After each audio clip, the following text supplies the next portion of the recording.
The vibe was electric at the Accor Stadium last night, as All Blacks fans streamed out with smiles, basking in the glow of a hard-fought 31-28 victory over the Wallabies. It was a classic display of All Blacks rugby, full of skill and determination, but with a familiar twist, the late-game scoring drop-off that's been haunting them. Yet, unlike their recent clash with South Africa, this time it didn't cost them the match. Still, you have to wonder what lessons are being learned here. Now, if you're a fan of the All Blacks, drop a Go All Blacks in the comments and make sure to subscribe to the channel. So, diving into the game, we saw some truly brilliant tries, and for a moment it felt like they were back to their best.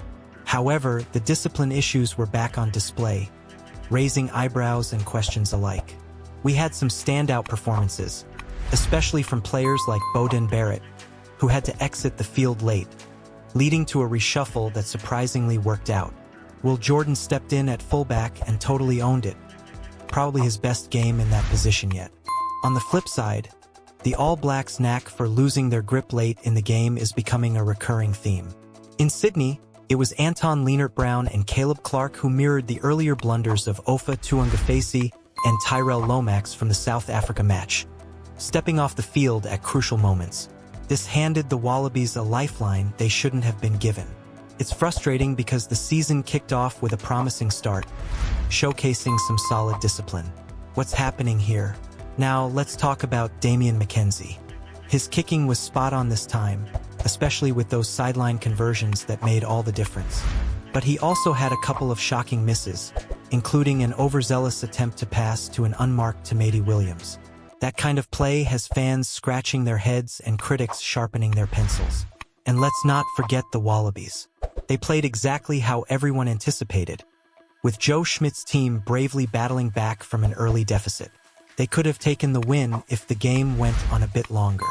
The fact that the All Blacks allowed this to happen, especially knowing it was coming, raises some major concerns.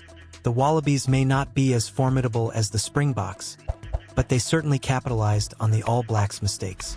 Coach Scott Robertson praised his team's defense, particularly in the dying moments when they were down to just 13 men. Sure, it's commendable, but let's not overlook how they got there in the first place. It feels like a cycle that just keeps repeating itself.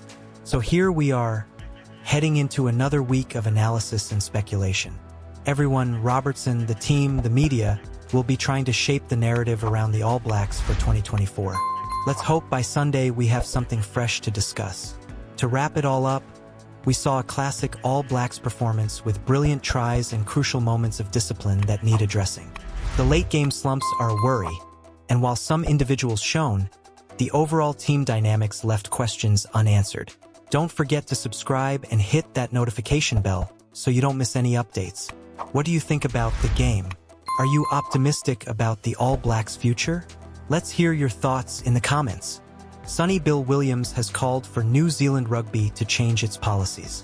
Sonny Bill Williams has called for New Zealand Rugby to change its policies and allow All Blacks boss Scott Robertson to select overseas-based players. The double World Cup winning center says that Robertson should be picking players like Aaron Smith, Richie Mounga, and Shannon Frizzell, who he believes are game-changers. The trio are all plying their trade in Japan, having left New Zealand shores after the 2023 Rugby World Cup, with scrum half Smith announcing his retirement from international rugby ahead of his move. But Williams feels that the 35-year-old who became the first scrum half to play 100 tests for New Zealand still has plenty to offer the national team. If you are a fan of All Blacks, right, go All Blacks in the comments and subscribe to the channel. This might be a little controversial, but I don't care. I'll say it, the former center said on Stan Sports between two posts. We should be picking those guys, it's that easy. It's not about them, it's about the team, it's about the squad. First and foremost, it's about the cattle, and if we have these players, we have a Shannon Frizzell to pick from, we have Aaron Smith to pick from, they are game changers. Justin Marshall. Springboks have a powerful tool the All Blacks have lost after dropping rugby games too often. It's not just the All Blacks who should be selecting overseas-based players, according to Williams, as he believes the Wallabies should too, with the cross-code star urging trans-Tasman teams to follow the likes of the Springboks and Argentina. Of course, I want to see them all picked, but I want to see brother here, Bernard Foley, being eligible for Australia, Quade Cooper being picked in Australia, he continued.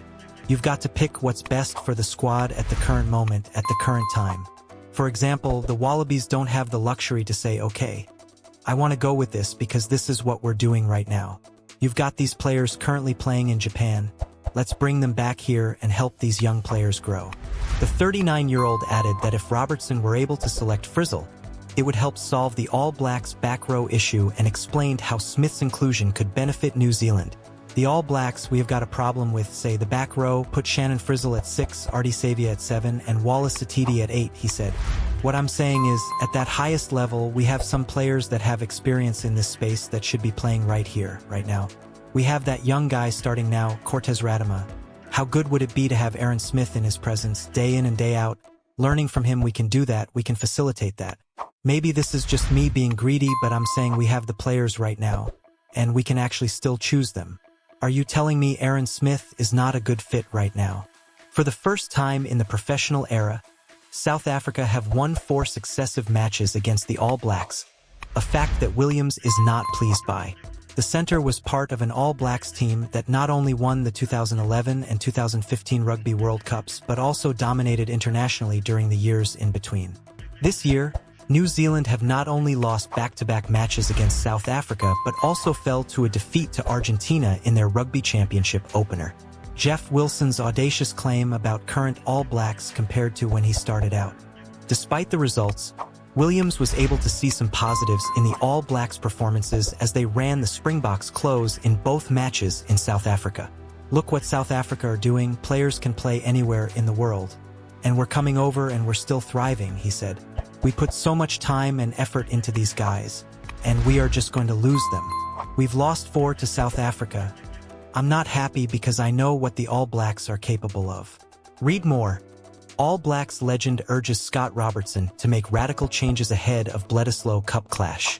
Could legendary All Black Aaron Smith be open to an international return?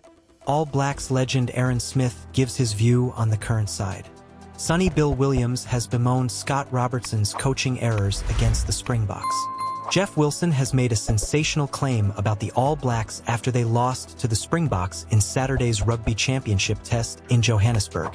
So, what do you think of all of this? Sonny Bill Williams thinks we need to make some changes, but we want to know your thoughts. Leave a comment below. Before you go, make sure to hit that subscribe button and turn on notifications so you never miss a video from us. We've got a lot more amazing content about the All Blacks coming your way, and you don't want to miss it. Subscribe now, and let's keep the conversation going.